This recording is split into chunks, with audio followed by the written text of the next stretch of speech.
Adapun hadis yang diriwayatkan oleh Imam Malik dalam kitab Al-Muwatta dengan sanad yang sahih dari Ibrahim bin Al-Harits At-Taimi, dia Rasulullah SAW menyatakan tustahabu, Imam Malik menyatakan tustahabul aqiqatu walau bi usfur, bahwa disunnahkan akikah walaupun dengan seekor burung.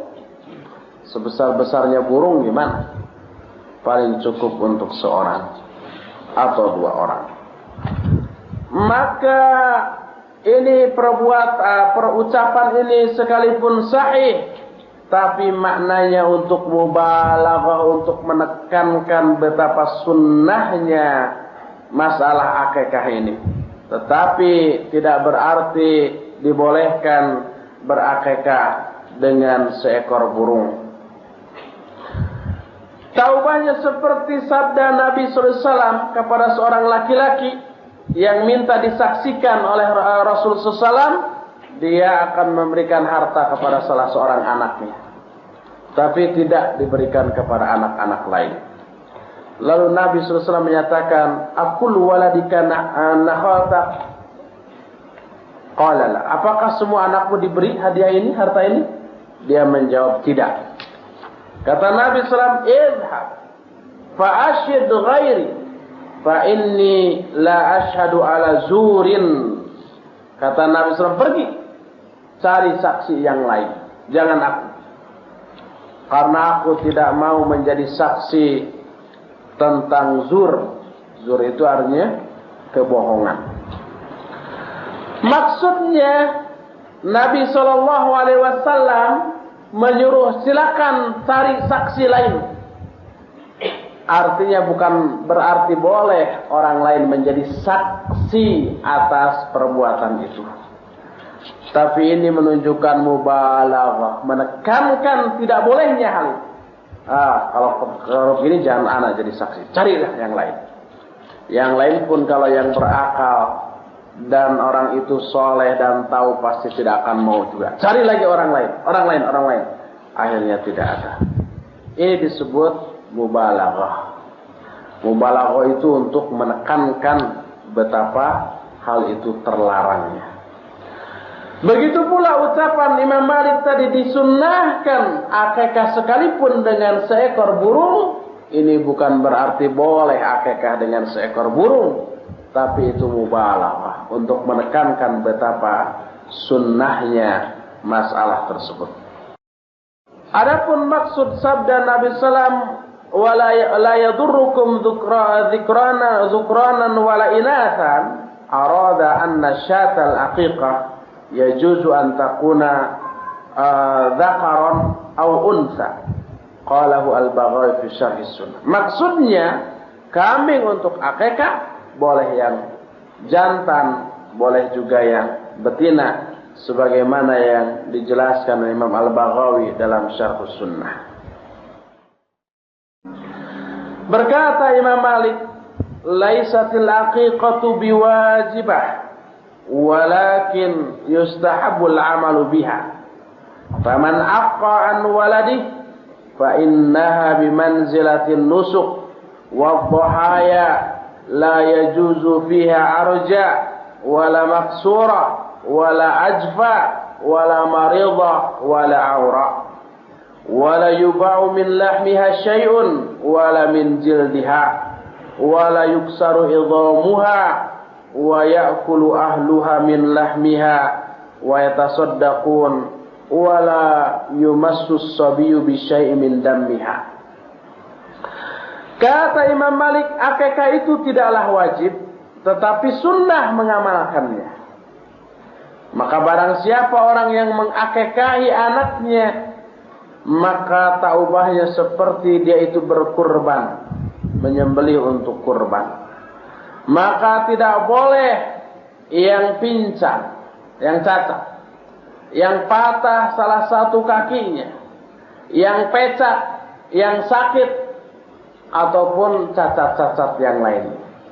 Tidak boleh dijual dagingnya sedikit pun, atau tidak boleh dijual juga kulitnya, tidak boleh dipotong tulangnya, dan hendaklah yang akikah itu memakan dari dagingnya dan mensedekahkan sebagiannya.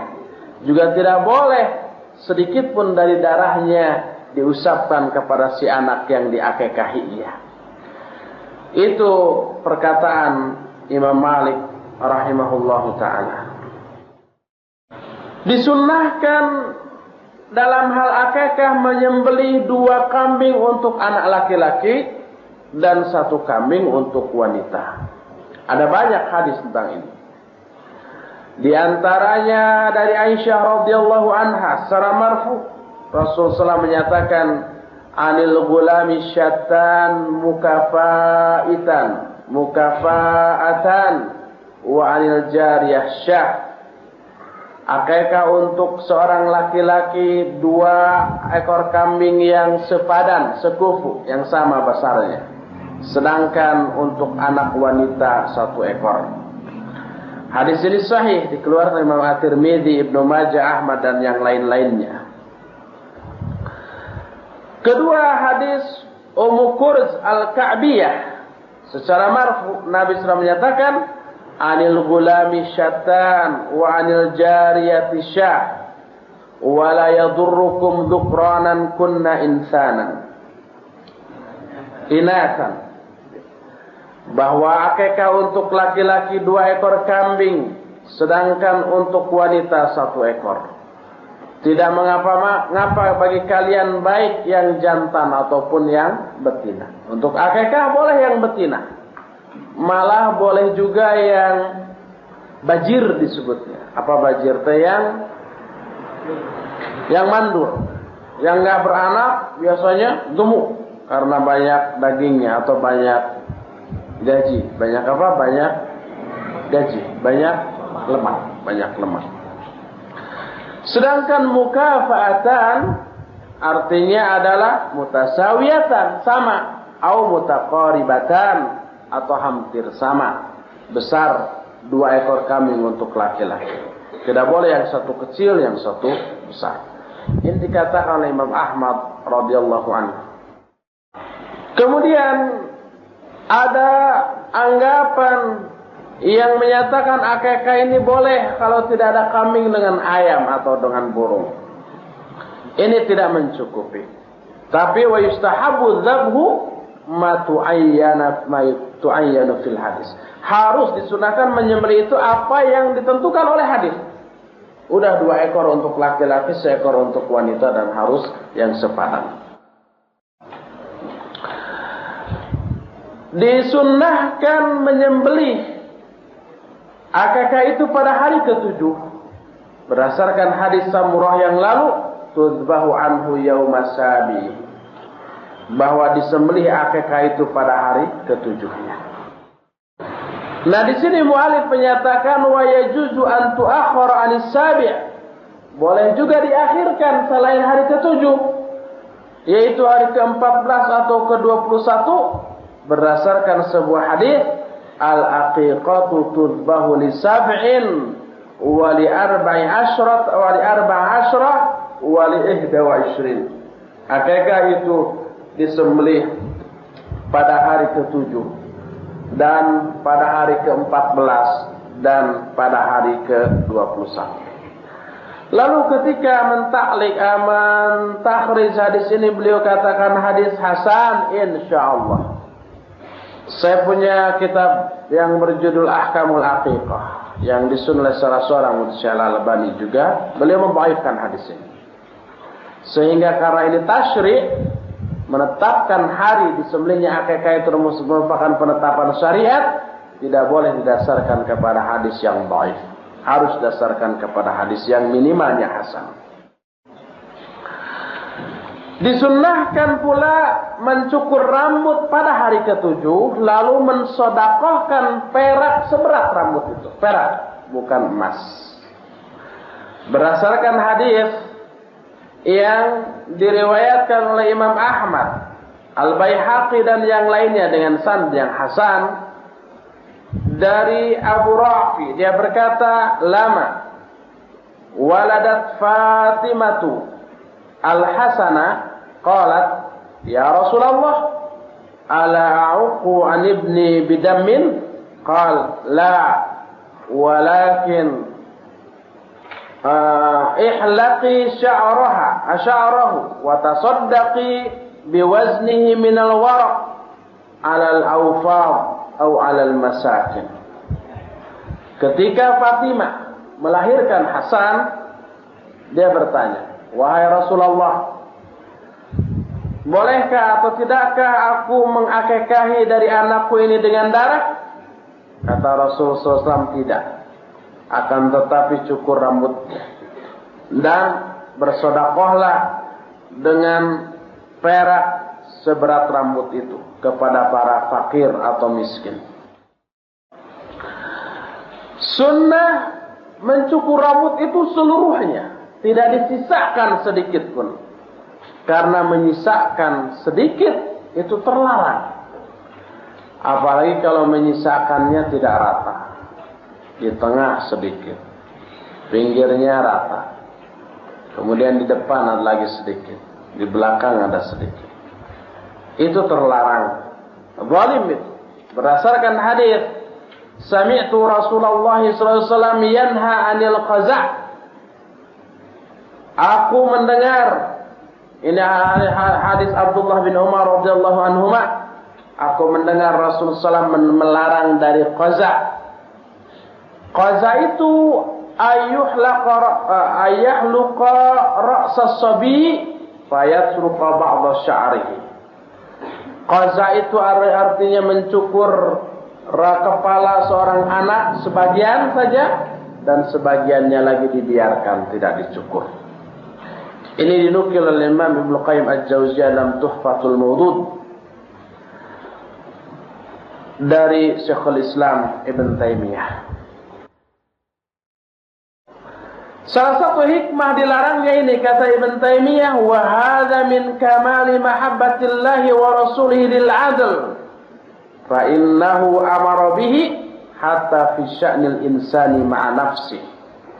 Fanahahu an yahluqa ba'da ra'sihi wa yatruka ba'dah li'annahu dhulmun lirra'si haitsu taraka ba'dahu 'ariyan wa ba'dahu kasiyan.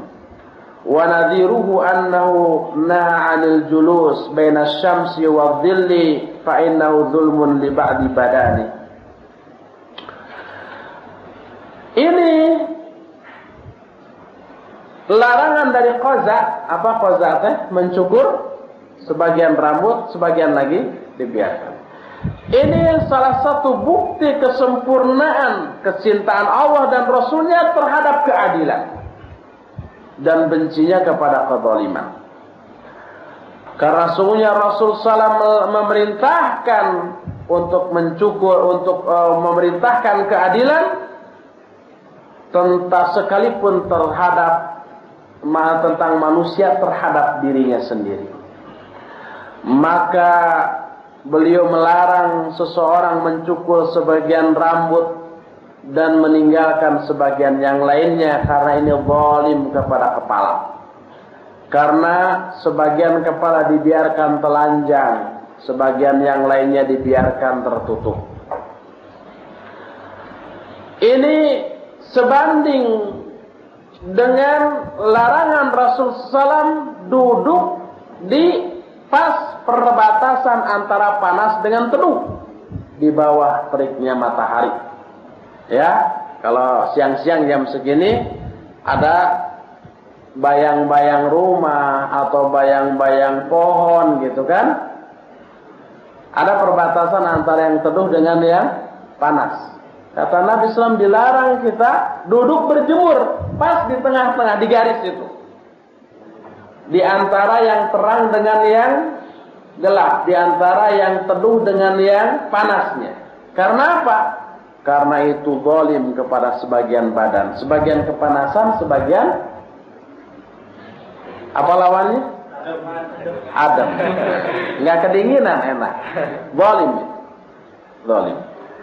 Dan ini pun termasuk tasyabuh dengan setan, karena setan suka menempati di tempat-tempat yang seperti itu, perbatasan antara gelap dengan terang.